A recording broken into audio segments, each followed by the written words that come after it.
I know nothing about my origin in Korea. All I know really is what's on a couple of documents from Holt Orphanage.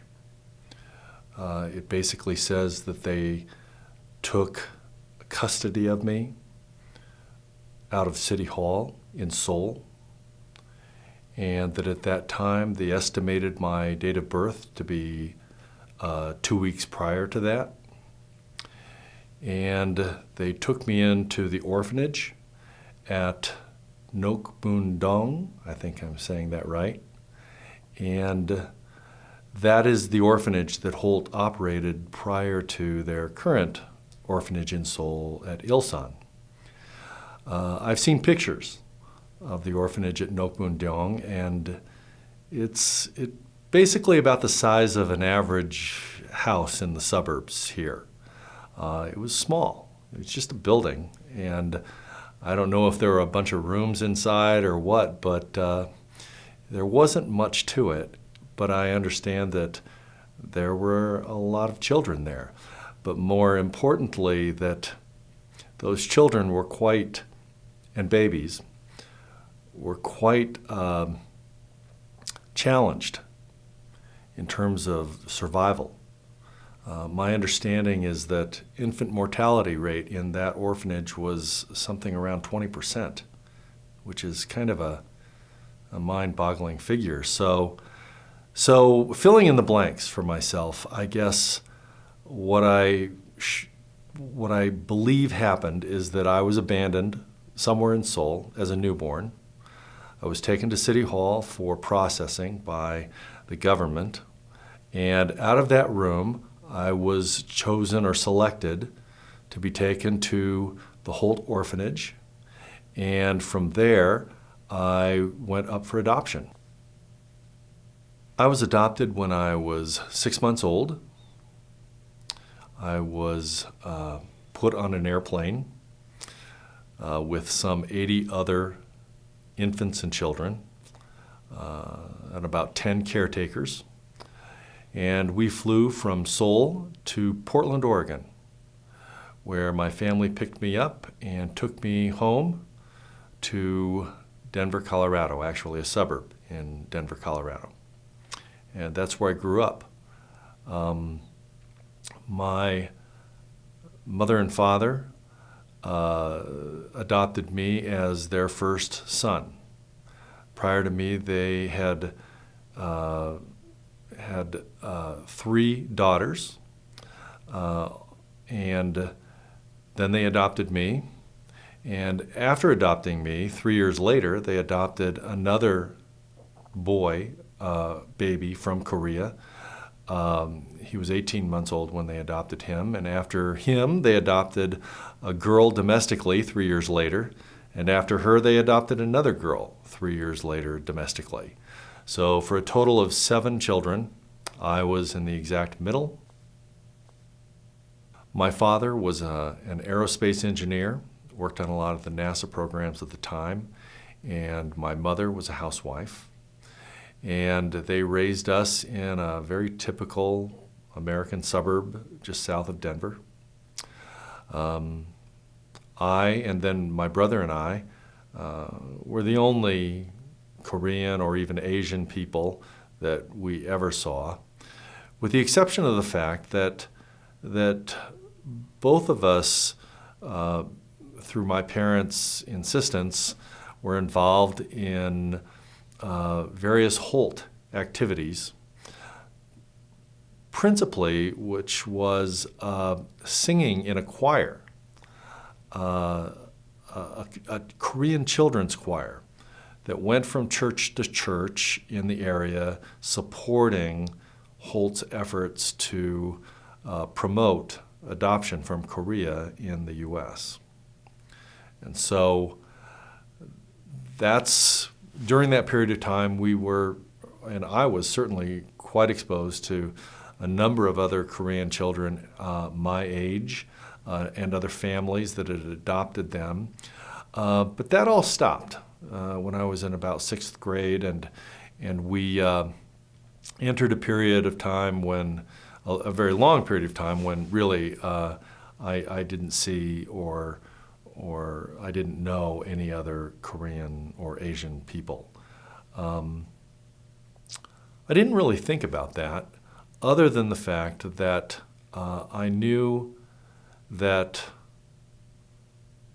my life out in the community and in school and with other kids my age, that my life was harder than maybe I would have wished it to be. I encountered a lot of racism. I encountered a lot of teasing and name calling and just cruelty, the kind of cruelty that little kids engage in. And I think honestly that it very quickly caused me to sort of want to quit thinking at all about being Korean and being adopted. I remember the first time I brought this up, and I actually don't remember a time when this sort of thing wasn't happening to me in school. And the first time I brought it up to my mother, and my mother was always the one we talked to. My father was the classic World War II generation dad. He never talked to us at all. But my mother was always there and available for talking, and I told her that what was going on at school. And she said in this way that she had, which was very fierce, and very, very adamant, that, well, you tell them next time, you tell them that you're Scottish, you're a Maori, and we're from Scotland. And even at a very, very young age, I knew that wasn't very helpful. And I knew that I just needed to quit talking about that. And so I went back to school and figured out my own coping mechanisms for these kinds of situations. And the main coping mechanism that I had was to just not think about it. And frankly, to just sort of block any thoughts of my own about being Korean or Asian, and any conversation from others about where I was from, what race I was. And people ask, of course, all the time, and they have since I was a little kid.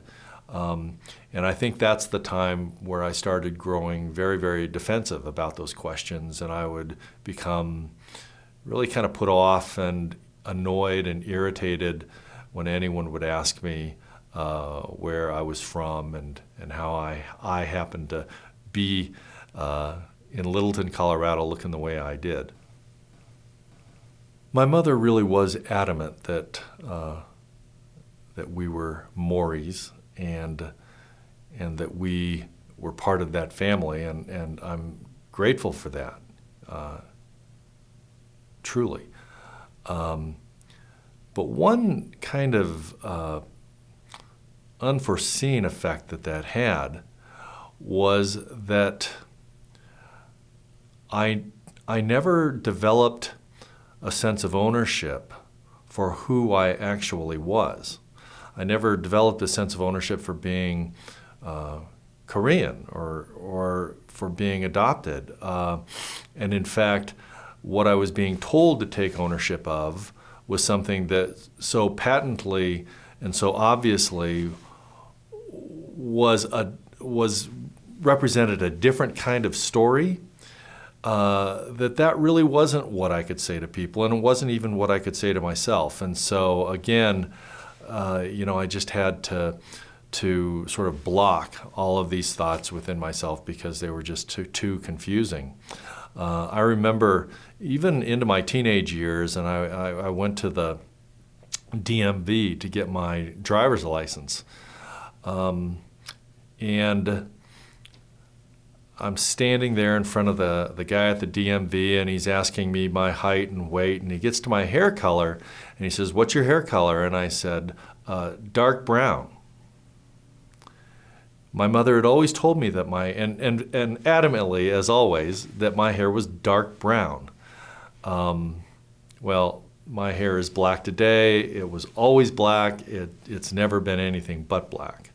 But I insisted several times that my hair was dark brown, and this guy at the DMV is looking at me like, I'm some sort of idiot or colorblind or something. And it dawned on me what was going on, and I realized it right there in the DMV that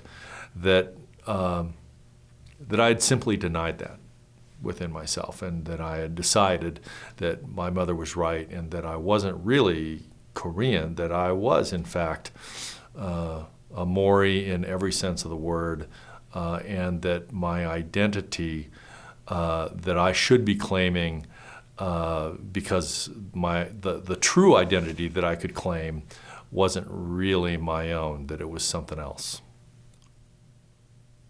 When I was in high school, my father died of cancer, and actually he became sick when I was in high school, and he died when I was in college. And that had a fairly devastating effect on our family, our very large family. It sort of imploded the dynamics that we had established and that worked for so many years, and the family kind of fractured along a number of fault lines, and one of those fractures were that I became distant from the family, and distant from that support, and a relationship with my mother became distant, and relationships with my siblings became distant, and I set out on my own really to figure out how I was going to proceed into my adult life. Several missteps later, I came out of college as a advertising creative, and began a 30-plus year career in advertising and media and commercial filmmaking, and then eventually online publishing and online media. And just only a few years ago, retired from that business, and have settled into now my current project, which is this documentary film project, Side by Side. Over the course of my adult life, really up until my mid-40s, my identity as a person, the way I thought of myself and the way I wanted other people to see me, was completely rooted in my career, in the achievements of that career, in my marriage. I've been married for 24 years now. In being a good father figure for my stepdaughter, who is now an adult and lives with her husband in New York City. But during the vast majority of that time, that was my identity. That's the way I thought of myself, and I never allowed how I thought of myself to touch on sort of the core pillars of what people's identities are more typically built on. Things like, their family, and their ethnicity in many cases, and their gender or lifestyle or what have you. There are fundamental things about people that typically make up identities, and my identity was completely built or constructed out of things that I had made happen. They weren't constructed on the intrinsic things about me. They were constructed on things that I envisioned for myself at some point, and somehow managed to see those things happen. And that's a strange way to build an identity, because when people meet you, and even friends that you've known for a long time, they think of you first and foremost in terms that are much more basic and fundamental than that. I'm sure that all of my friends and everyone I know thought of myself, or thought of me first and foremost, as the Korean or Asian guy they know. Yet I didn't even think of myself that way, and I didn't allow myself to think about the fact that my friends and people who knew me thought about me in that way. I mean, when my wife and I would go to restaurants and we would be remembered after only going to that restaurant one time, I just thought it was because of my magnetic personality or something. And that wasn't the case at all, obviously. The truth is that we're an interracial couple in a world where interracial couples are not altogether common. There are not a lot of Asian people in the part of town that we live in fact, hardly any. And typically in these restaurants, I'm the only Asian person I ever see in these restaurants. And so clearly that's why I'm remembered, but I never let myself think about that in that way. When I was in my mid-40s, something happened for me that really changed my life. And I think that it came out of various discussions, frankly, that I was having with my wife at that time, and you know, having been married for many, many years at that point, we would sometimes talk about things that would ultimately sort of move into this area of identity and my past and so forth, my origin. And to use a term that has suddenly become very meaningful in our culture here in the world today, I think that is when I started to become woke. I think I started waking up this sleeping identity. And boy, it didn't wake up real bright-eyed and bushy-tailed or anything, but it did start waking up. And it was an uncomfortable process. Waking up is kind of ugly. And you don't know where you are for a while, and for a few moments at least, you kind of wish you weren't woken up. So that is exactly what it was like when I started to acknowledge and think about some of these things that I had refused to think about for so long. I ended up going to some gatherings of other Korean adoptees in other cities. And I started talking to these folks, and that was really magical for me. You know, the truth is we all need stories to help make sense out of our lives. We need stories to help us know who we are and where we come from and how we fit into the world. For me, I had stories about my family and I had stories about growing up, but none of these really provided context for who I was and where I came from. And in fact, I had no stories about that. And then when I went and looked at my documentation for the first time in my life in my mid-40s, there was no information in there either, as I described earlier. And so one of the very first things that I did in search of those stories is I intuitively looked to Korea. And I looked to other Koreans for those stories to try to figure out what this Korea thing and what my origin in Korea meant to me. And so I began to meet Koreans for the first time in my life. I went out of my way to meet Koreans, and I made friendships that I never would have believed that I would have had. And we ended up going, my wife and I ended up going to Korea with a friend of ours who is Korean. She was a Korean national who immigrated to the U.S. And she as a wonderful and dear friend, took us to Korea. So my first time to Korea, I didn't go with other adoptees, or I didn't go on a homeland tour or something like that.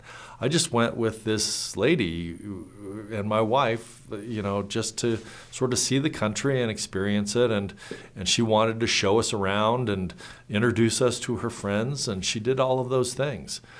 But, as I've come to understand as something of a cliche at this point, all of that sort of went over my head. Everything that happened in that trip kind of went over my head. Honestly, there are only two things that really stuck out for me there.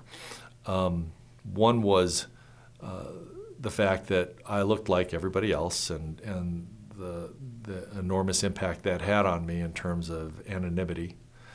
And secondly, I was, for some reason, really taken by watching all the groups of little school children in all the museums and historical sites that we visited.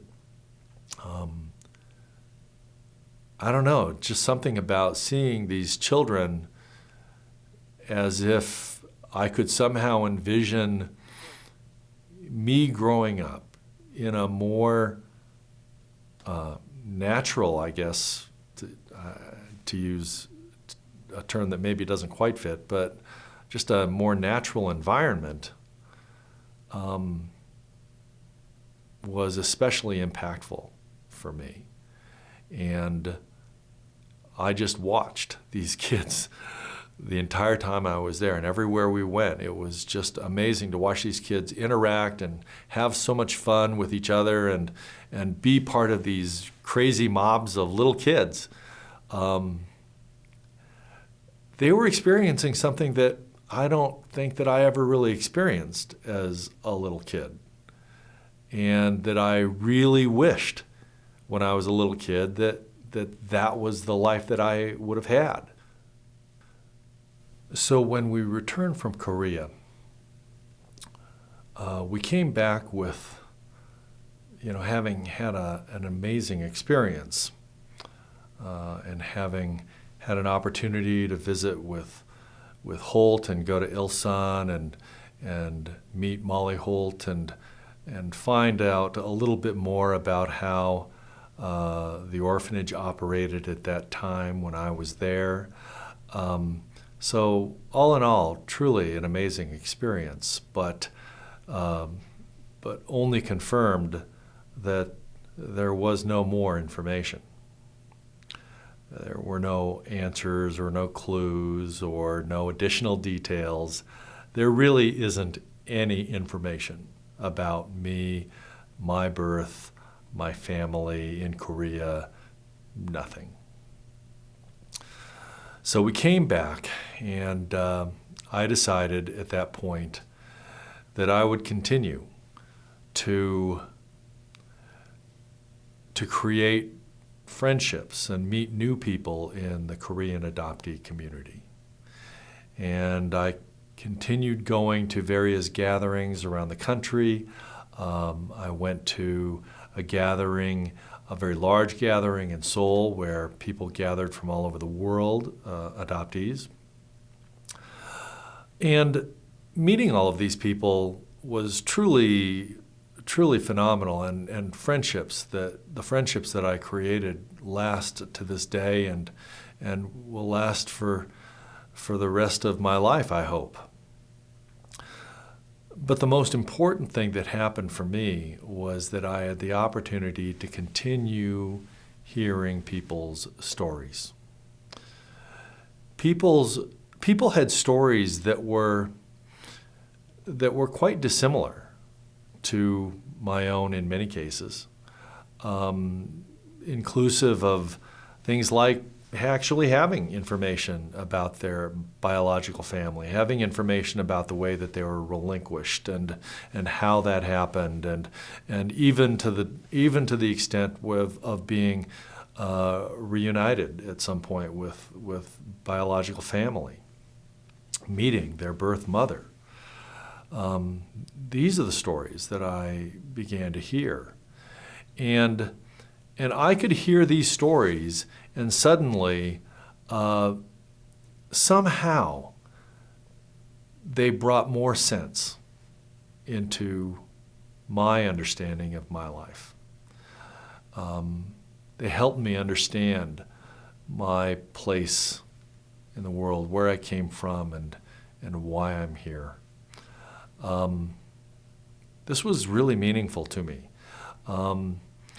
And at some point of this waking up process, this waking up of becoming or of incorporating my Koreanness and my history as an adoptee into my identity, I began to wonder what I was going to do with all of this.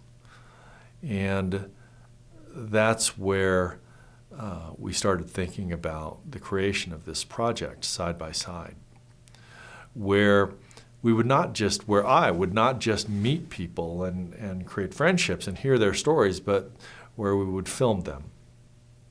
And we would create a record of these experiences through the eyes and the experiences and the memories and the perspectives of now adult adoptees, ranging all the way from their late teens to 70 years old.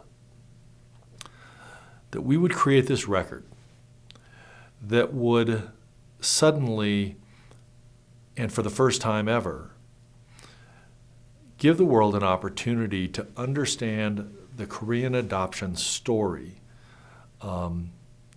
in all of its range, in all of its texture, in all of the different kinds of experiences that are included in this story.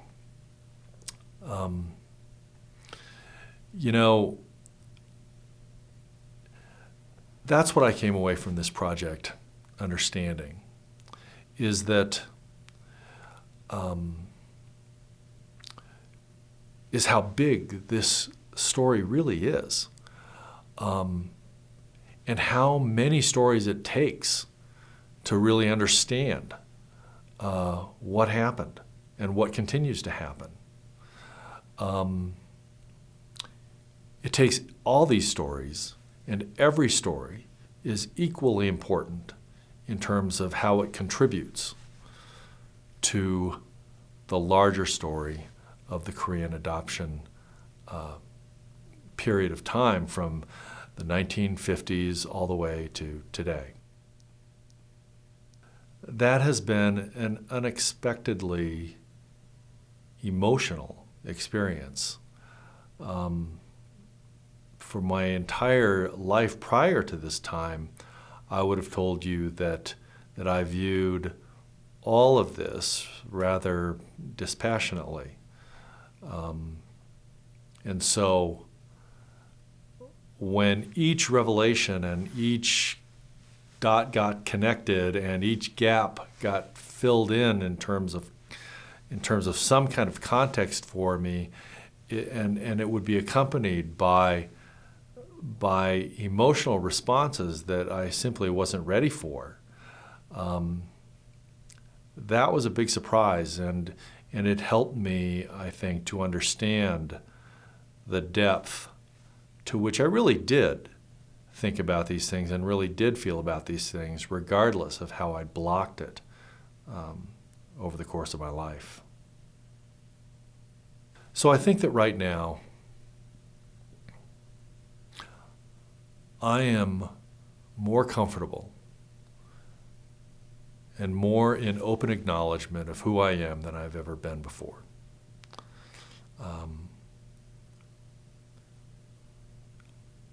All of the friendships that I've created with Korean adoptees has enabled that, and this project has enabled that.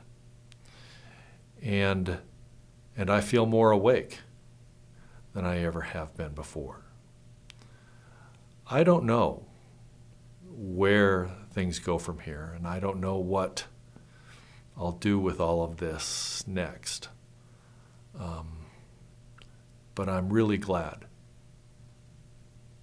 to have made the journey to this point and to have met the people that we've met.